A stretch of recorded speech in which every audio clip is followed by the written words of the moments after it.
ಹುಬ್ಬಳ್ಳಿ ಗಲಭೆ ಘಟನೆಯ ಮತ್ತೊಂದು ವಿಡಿಯೋ ಸಿಕ್ಕಿದೆ. ನ್ಯೂಸ್ 18 ಕನ್ನಡಕ್ಕೆ ಎಕ್ಸ್ಕ್ಲೂಸಿವ್ ಆಗಿ ಆ ವಿಡಿಯೋ ಸಿಕ್ಕಿರೋದು. ಪ್ರಕರಣದ ಮತ್ತೊಂದು ಭಯಾನಕ ದೃಶ್ಯ ಬಯಲಾಗಿದೆ. ಯಾಕಂದ್ರೆ ಆ ವಿಡಿಯೋ ತುಣುಕುಗಳೇ ಈಗ ಪೊಲೀಸರಿಗೆ ಸಾಕ್ಷಿ. ಅಸಲಿಗೆ ಆ ಸ್ಥಳೀಯ ನಿವಾಸಿಗಳೇ ಬಂದು ಯಾರೋ ಪ್ರಚೋದನೆ ಕೊಟ್ಟರು ಅಂತ ಗಲಾಟೆ ಸ್ಟಾರ್ಟ್ ಮಾಡಿದ್ರ, ಅಥವಾ ಈ ತರ ಒಂದು ವಾಟ್ಸ್ಆಪ್ ಸ್ಟೇಟಸ್ ಸಿಕ್ಕಿದ ತಕ್ಷಣ ನಮ್ಮ ಸಮುದಾಯದವರಿಗೆ, ನಮ್ಮ ಧರ್ಮದವರಿಗೆ ಅವಹೇಳನ ಮಾಡಿದ್ದಾರೆ ಅನ್ನೋ ದೃಷ್ಟಿಯಿಂದಾನೇ ಒಂದಿಷ್ಟು ಜನ ಬಂದು ಹೊರಗಡಿನ ಅಂದ್ರೆ ಸ್ಥಳೀಯ ನಿವಾಸಿಗಳಾದವರು ಹೊರಗಿನವರು ಬಂದು ಗಲಾಟೆ ಮಾಡಿದ್ರ ಅನ್ನೋದ್ರ ಬಗ್ಗೆ ಸಾಕ್ಷಿಯನ್ನ ಒದಗಿಸ್ತಾ ಇದೆ ವಿಡಿಯೋ ತುಣುಕುಗಳು. ಮತ್ತೊಂದು ವಿಡಿಯೋ ಈಗ ನ್ಯೂಸ್ 18 ಕನ್ನಡಕ್ಕೆ ಎಕ್ಸ್ಕ್ಲೂಸಿವ್ ಆಗಿ ಲಭ್ಯವಾಗಿರೋದು. ಅದರಲ್ಲಿ RSS ಬಗ್ಗೆ ಘೋಷಣೆಯನ್ನ ಕೂಗಿದ್ದಾರೆ. ಹಳೆ ಹುಬ್ಬಳ್ಳಿ ಠಾಣೆ ಮುಂದೆ ಜನ ಏನ್ ಜಮಾಯಿಸಿದ್ರು, ಗುಂಪಾಗಿ ಬಂದು RSS ಬಗ್ಗೆ ಘೋಷಣೆ ಕೂಗಿರೋದು ವಿಡಿಯೋದಲ್ಲಿ ಗೊತ್ತಾಗುತ್ತೆ.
ಇದು ನ್ಯೂಸ್ 18ಗೆ ಸಿಕ್ಕಿರುವಂತ ಎಕ್ಸ್ಕ್ಲೂಸಿವ್ ಮತ್ತೊಂದು ದೃಶ್ಯ. ಹಳೆ ಹುಬ್ಬಳ್ಳಿಯಲ್ಲಿ ನಡೆದಿರುವಂತ ಘಟನೆ, ಮೊನ್ನೆ ಆಯ್ತಲ್ಲ ಗಲಭೆ, ಅದರದ್ದು.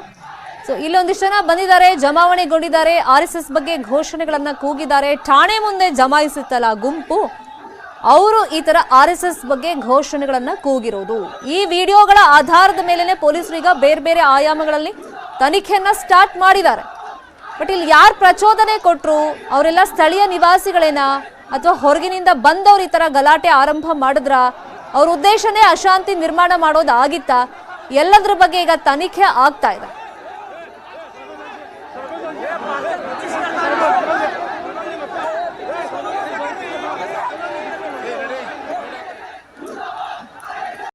ಇದೇ ವಿಚಾರವಾಗಿ ಮತ್ತಷ್ಟು ಮಾಹಿತಿಯನ್ನು ಕೊಡೋದಕ್ಕೆ ಫೋನ್ ಸಂಪರ್ಕದಲ್ಲಿ ಜಾಯಿನ್ ಆಗಿದ್ದಾರೆ ನಮ್ಮ ರಿಪೋರ್ಟರ್ ಶಿವರಾಮ ಸುಂಡಿ. ಶಿವರಾಮ ಸುಂಡಿ, ಎಲ್ಲ ವಿಡಿಯೋ ತುಣುಕುಗಳು ಪೊಲೀಸರಿಗೆ ಸಾಕ್ಷಿ. ಈಗ ಅದರ ಆಧಾರದ ಮೇಲೆನೆ ಕೆಲವರನ್ನ ಅರೆಸ್ಟ್ ಮಾಡಿದ್ದಾರೆ. ಇನ್ನೂ ಕೂಡ ಇನ್ವೆಸ್ಟಿಗೇಷನ್ ಬೇರೆ ಬೇರೆ ಆಂಗಲ್ ಅಲ್ಲಿ ನಡೀತಾ ಇದೆ.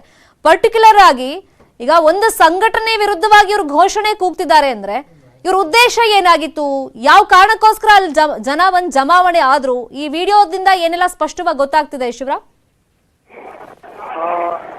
ಒಂದೇನಂದ್ರೆ ಈ ವಿಡಿಯೋ ಮೂಲಕ ಮೇಲ್ನೋಟಕ್ಕೆ ಸಾಬೀತಾಗುತ್ತೆ ಎಲ್ಲೋ ಒಂದ್ ಕಡೆ ಕೋಮು ಭಾವನೆ ಉದ್ರೇಕಿಸುವಂತಹ ಮತ್ತು ಅನ್ಯ ಕೋಮಿನ ವಿರುದ್ಧ ದಾಳಿ ಮಾಡುವಂತಹ ಒಂದು ಪ್ರಯತ್ನ ಇದಾಗಿತ್ತು ಅನ್ನೋ ಒಂದು ಮಾಹಿತಿ ನಮ್ಗೆ ಸಿಗುತ್ತೆ. ಅಂದ್ರೆ ಯಾಕಂದ್ರೆ ಏನು ಯಾವುದೋ ಒಂದು ಸಂಘಟನೆ ಮುರ್ದಾಬಾದ್ ಅಂತ ಹೇಳೋದು ಮತ್ತು ಒಂದು ಸಂಘಟನೆ ಪರವಾಗಿ ವೀರಾವೇಶದಿಂದ ಮಾತಾಡೋದು ಮತ್ತು ನಮ್ಮ ಧರ್ಮನ ಉಳಿಸ್ಕೋಬೇಕು ಅನ್ನೋ ಒಂದು ಮಾತುಗಳಲ್ಲಿ ಆಡ್ತಾರೆ. ಹೀಗಾಗಿ ಎಲ್ಲೋ ಒಂದ್ ಕಡೆ ಒಂದೇನು ಶಾಂತಿಯುತವಾಗಿತ್ತು ಹುಬ್ಬಳ್ಳಿ, ಅಲ್ಲಿ ಒಂದು ಅಶಾಂತಿ ವಾತಾವರಣ ನಿರ್ಮಾಣ ಮಾಡಬೇಕು ಅನ್ನೋ ಒಂದು ವ್ಯವಸ್ಥಿತ ಸಂಚಿನಿಂದಲೇ ಅಲ್ಲೆಲ್ಲ ಜಮಾ ಆಗಿದ್ರು ಅನ್ನೋ ಒಂದು ಮಾಹಿತಿ ಸಿಗ್ತಾ ಇದೆ. ಮತ್ತೆ ಶಿವರಾಮ್, ನಿಮ್ ವಾಯ್ಸ್ ಕರೆಕ್ಟ್ ರೀಚ್ ಆಗ್ತಿಲ್ಲ, ಸ್ಪಷ್ಟವಾಗಿ ಕೇಳಿಸ್ತಿಲ್ಲ. ಮತ್ತಷ್ಟು ಇನ್ಫಾರ್ಮೇಶನ್ ಆಮೇಲೆ ನಿಮ್ಮಿಂದ ಪಡ್ಕೊಳ್ತೀನಿ.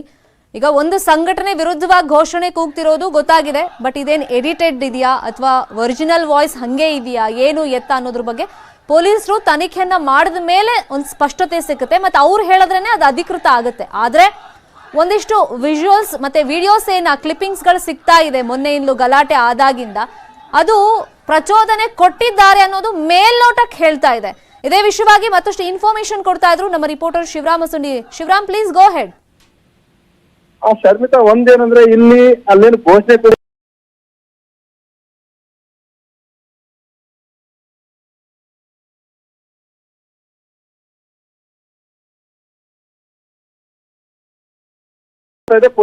ಅಲ್ಲಿದ್ದಂತ ವಸ್ತುಗಳನ್ನ ಪೊಲೀಸರ ಮೇಲೆ ಅಟ್ಯಾಕ್ ಮಾಡಿದವ್ರು ಯಾರು, ಅದ್ರ ಬಗ್ಗೆ ತನಿಖೆ ಆಗ್ತಿದೆ.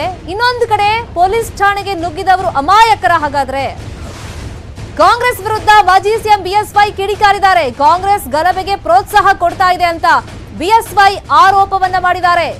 ಪೊಲೀಸರ ಮೇಲೆ ಕಲ್ಲು ತೂರಾಟ ಮಾಡಿದ್ದಾರೆ. ಸ್ಥಳಕ್ಕೆ ಹೋಗಿ ವಾಸ್ತವದ ಸ್ಥಿತಿ ಏನಿದೆ ಅಂತ ಅವರು ತಿಳ್ಕೊಂಡು ಮಾತಾಡ್ಲಿ ಅಂತ ಕಾಂಗ್ರೆಸ್ ವಿರುದ್ಧ ಮಾಜಿ ಸಿಎಂ ಬಿಎಸ್ವೈ ಕಿಡಿಕಾರಿದ್ದಾರೆ.